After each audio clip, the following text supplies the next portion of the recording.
friend, yesterday I explained that completed actually the chapter rational number. This chapter was first, and today I will start the new chapter exponent. Exponent होता क्या है, पहले तो आपको थोड़ी सी इसकी basic knowledge होनी चाहिए। तो पहले वीडियो के अंदर हम आपको केवल यही समझाएंगे। आप जहाँ लिखा होता है, एक होता है बेस, बेस के ऊपर हमारी कोई पावर होती है, इसी पावर को हम क्या कहते हैं, एक्सपोनेंट कहते हैं। क्लियर हो गया? यही चीज़ हमारी एक्सपोनेंट कहलाती है। जैसे 3 की पावर 7 लिखी हुई है, तो बेस क्या हो जाएगा 3 और एक्सपोनेंट क्या हो जाएगा, ये हो जाएगा हमारा 7। ठीक हो गया?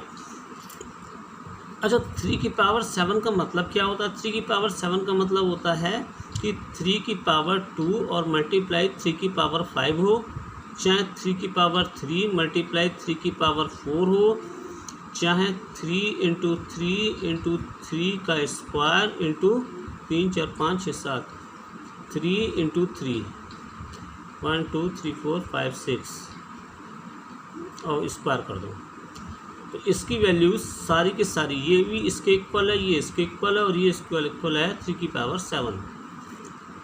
क्यों? आप देखिए, जिस समय मल्टीप्लाई करते हैं तो पावर हमारी ऐड हो जाती है। ठीक है, ये बात की बात है। तो आपकी एक्सपोनेंट समझ में आ गया कि a number when multiply itself as many time is known exponent.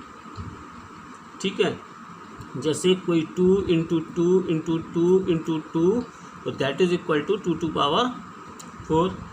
तो अ नंबर अ टर्म, चाहे यह नंबर हो चाहे हमारा होता x into x into x, तो क्या होता x cube. The number a term multiply itself as many time is known its exponent. तो आप इसकी डेफिनेशन लिख लीजिए,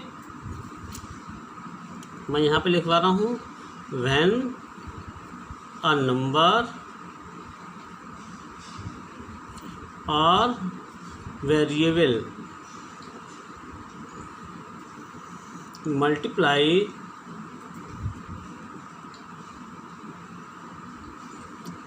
itself as many time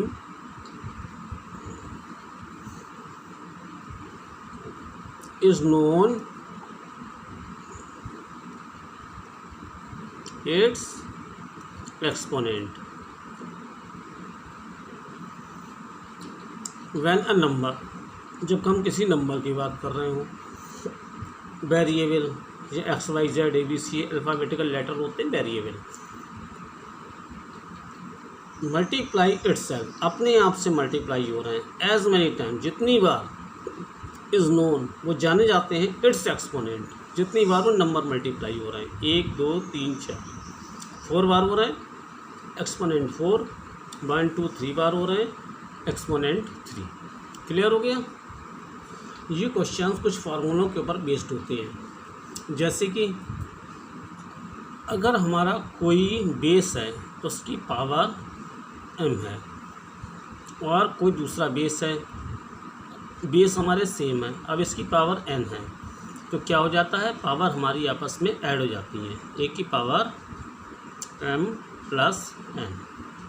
ठीक है, एज 3 की पावर 4 मल्टीप्लाई 3 की पावर 5, तो कितनी हो जाएंगी, 3 की पावर ऐड हो रही थी, तो 4 5 9।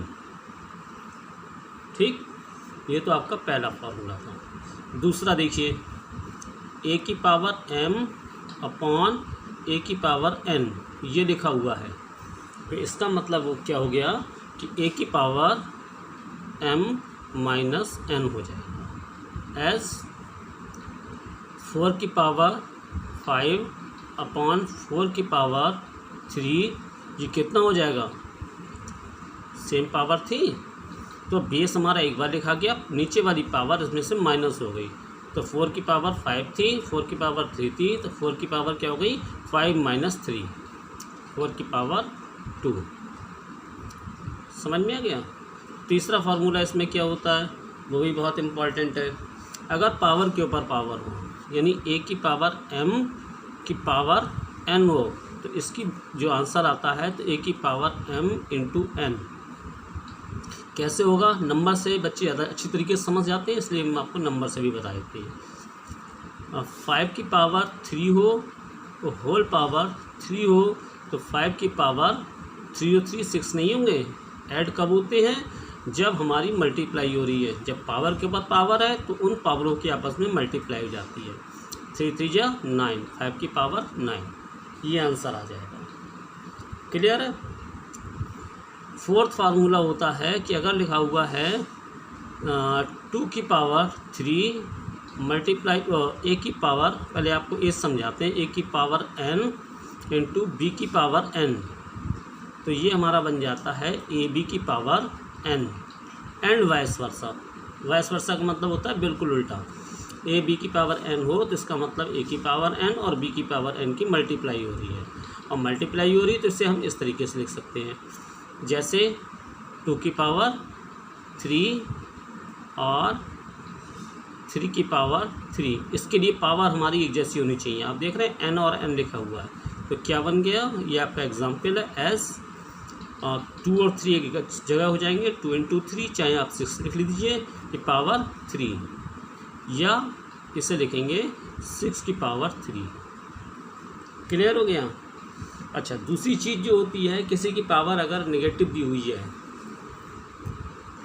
फिफ्थ हमारा है इसका एक्सप्लेनेशन में कि अगर दिया है 5 की पावर माइनस n, a की पावर माइनस n, आप a से लेके चलिए, तो हमारा हो जाएगा 1/a, या एस कैसे काम करेगा आपका, 5 की पावर -1 दी है, इसका मतलब होता है 1/5 की पावर 1, और किसी की पावर 1 होती है तो वही वैल्यू आती है, यानी एक ही बार अपने आप में मल्टीप्लाई हो रही है तो 1 आती है। लास्ट हमारा क्वेश्चन है 6, फार्मूला है वो इस तरीके से है कि अगर किसी की पावर 0 हो, यानी ए की पावर 0 हो, तो उसकी वैल्यू 1 आती है। जैसे 7 की पावर 0 हो तो भी वैल्यू 1 आएगी, और x की पावर 0 हो तो भी वैल्यू 1 आएगी, और पी क्यू की पावर 0 हो तो भी हमारी वैल्यू 1 आएगी। यहाँ पर -7 की पावर अगर 0 हो तो भी वैल्यू 1 आएगी, यानी पॉजिटिव हो चाहे नेगेटिव हो उसकी वैल्यू हमारी क्या आएगी, 1 आएगी। तो ये सारे फार्मूले हैं विद एग्जाम्पल, आपको अपनी फेयर कॉपी पे लिखने भी हैं। क्लियर हो गया, इट्स वेरी इंपॉर्टेंट।